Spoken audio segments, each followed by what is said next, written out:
उत्तर प्रदेश में शिक्षकों की भर्ती से संबंधित जो आयोग का गठन हो रहा है, पिछले अगर हम लोग बात करें 2023 के जनवरी से ये प्रक्रिया शुरू हुई थी। आज हम लोग जुलाई में हैं, मतलब 1.5 साल का समय हो चुका है। और हालांकि ये प्रक्रिया 2017 से ही चल रही है, लेकिन तेज़ी तब आई जब माननीय मुख्यमंत्री जी ने एक महत्वपूर्ण बैठक में इसको प्राथमिकता के आधार पर गठन करने का आदेश दिया था। प्राथमिकता होते होते 1.5 साल बीत चुका है। अभी तक आयोग के गठन के बाद से जो अध्यक्ष का पद है वो अभी भी खाली है, उसकी प्रक्रिया चल रही है। इन सब के बीच में जो उत्तर प्रदेश के पहले की भर्तियों के विज्ञापन जारी हुए थे, चाहे आप बात कर लीजिए टीजीटी पीजीटी की भर्ती का या फिर असिस्टेंट प्रोफेसर, वो सारी भर्तियां अभी पेंडिंग में हैं।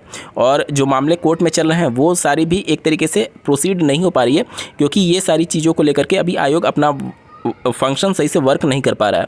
इन सब के बीच में जितनी नई भर्तियों की जो उम्मीदें हैं वो तो एक तरीके से अधर में ही लटकी हुई हैं, क्योंकि जो पुरानी भर्तियां उसी पर कार्रवाई नहीं हो पा रहा है। इन सब के बीच में एक ऐसा आयोग है जो कि बीएड के संदर्भ में नए शिक्षा सेवा चयन आयोग से उसका कोई भी लेना देना नहीं है और बीएड के लिए भर्ती का विज्ञापन जारी करता है। मैं बात कर रहा हूँ ब्लॉक एजुकेशन ऑफिसर यानी बीईओ की, जिसे आप हिंदी में खंड शिक्षा अधिकारी के नाम से जानते हैं। इसके संदर्भ में पिछले 2-3 सालों से अध्याचन और ये सारी खेल चल रही है, लेकिन आहर्ता को लेकर के अभी तक कोई चीज़ और स्थिति स्पष्ट नहीं हो पाई है। एक आप स्क्रीन पर देख पा रहे होंगे, एक आरटीआई के तहत सूचना मांगी गई थी। 12 जुलाई 2024 को लोक सेवा आयोग उत्तर प्रदेश के द्वारा ये सूचना दी गई है। यहाँ पर आप देख सकते हैं बिंदु संख्या 1 में ये मेंशन किया गया है, आयोग के आगामी खंड शिक्षा अधिकारी परीक्षा हेतु शासन विभाग से अध्याचन प्राप्त हुए थे। अध्याचन में उल्लेखित समकक्ष आहर्ता का निर्धारण न होने एवं अन्य विसंगतियों के कारण शासन संबंधी विभाग को अध्याचन मूल रूप से वापस कर दिया गया है। समकक्ष आहर्ता का निर्धारण होने एवं ई अध्याचन पोर्टल पर अध्याचन प्राप्त होने पर विज्ञापन संबंधी कार्रवाई की जाएगी। कितने शर्म की बात है, 3 साल से ज़्यादा का ये समय हो चुका है। अगर आप न्यूज़पेपर में देखेंगे तो कई बार ये खबर आती है कि आहर्ता समकक्ष आहर्ता से संबंधित मामला निपटा लिया गया है।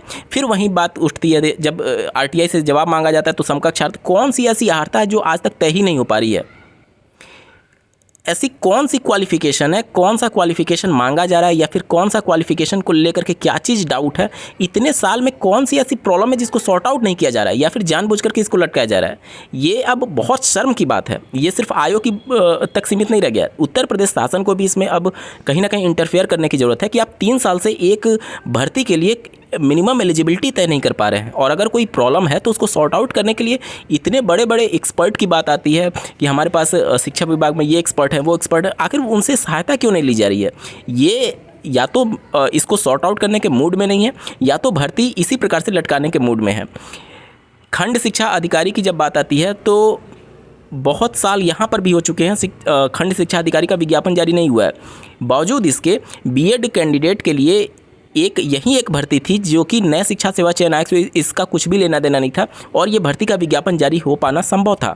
लेकिन समकक्ष आहर्ता में फंसा करके इसको भी फालतू में 2-3 साल से ऐसे लटकाया गया है।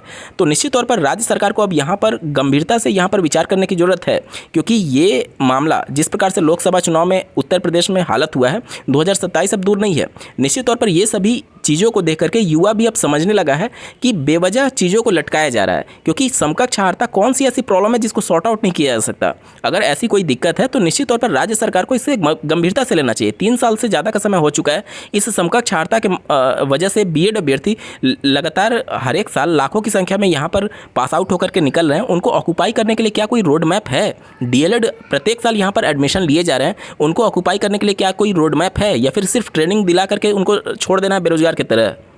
इतना जितना यहाँ पर बीएड बीटीसी हर साल कंप्लीट कराए जा रहे हैं, आप उत्तर प्रदेश में देखेंगे तो डीएलएड की संख्या लगभग 2,30,000 के आसपास है। बीएड की संख्या देखेंगे तो वो भी लगभग 2.25 लाख के आसपास है, मतलब कि सीटों की संख्या मैं बात कर रहा हूँ, और प्रत्येक साल यहाँ पर एडमिशन हो रहा है। इतनी भारी संख्या में जब भीड़ निकल रही है तो इन भीड़ को कहाँ पर एडजस्ट किया जाएगा? या फिर अगर आपके पास एडजस्ट करने के लिए रिसोर्सेज नहीं है, संसाधन नहीं है, उतनी रिक्वायरमेंट नहीं है, तो आप 2-3 सालों के लिए इसे रोक क्यों नहीं दे रहे हैं? इतनी ज़्यादा ऑलरेडी बेरोजगारी है बीएड बीटीसी करने वाले अभ्यर्थियों की, ऊपर से हर एक साल बीएड और डीएलएड में प्रवेश लिया जा रहा है। यहाँ पर धीरे धीरे अब अभ्यर्थी ही इन बीएड और डीएलएड जैसे कोर्सेज से पीछे हटने लगे हैं, और इसको एडमिशन बढ़ाने के लिए आप देखेंगे कि डीएलएड में अन्य राज्यों से भी अभ्यर्थियों को अलाउ करने की बात चल रही है। मतलब हालत ये है कि हम कैसे भी करके अपने सीटों को भरने से मतलब है राज्य सरकार को, और साथ ही साथ यहाँ के शिक्षा विभाग को उन जो बेरोजगार अभ्यर्थी यहाँ से निकल रहे हैं उनको ऑक्यूपाई करने के लिए कोई भी यहाँ पर कार्रवाई नहीं की जा रही है। पिछले 6 साल से प्राथमिक में कोई भी भर्ती नहीं आई है। अपर प्राइमरी में अगर आप देखेंगे 2013 में लास्ट वैकेंसी आई थी, 11 साल से ज़्यादा का समय हो चुका है, अभी तक अपर प्राइमरी में कोई वैकेंसी नहीं आई है। और जो वैकेंसी आती है वो माननीय कोर्ट के दहलीज पर जा करके खड़ी हो जाती है।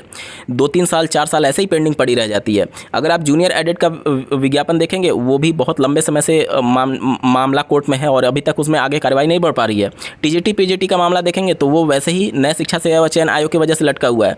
असिस्टेंट प्रोफेसर का मामला भी नया शिक्षा सेवा चयन आयोग की वजह से लटका हुआ है। एक ये बीईओ की भर्ती थी जो कि बीएड के लिए ही केवल होती है, इसमें अगर आप देखेंगे तो ये समकक्ष आहारता को लेकर के लटका हुआ है पिछले 3 साल से। कौन सी ऐसी आहारता है? निश्चित तौर पर अब यहाँ पर जवाबदेही तय होनी चाहिए आयोग की भी और साथ ही साथ राज्य सरकार की भी, कि वाकई में आपकी मंशा है या सिर्फ और सिर्फ भर्ती को लटकाना ही मंशा है। इस वीडियो को देखने के लिए आपका बहुत बहुत धन्यवाद। भगवान करे आपका दिन शुभ हो।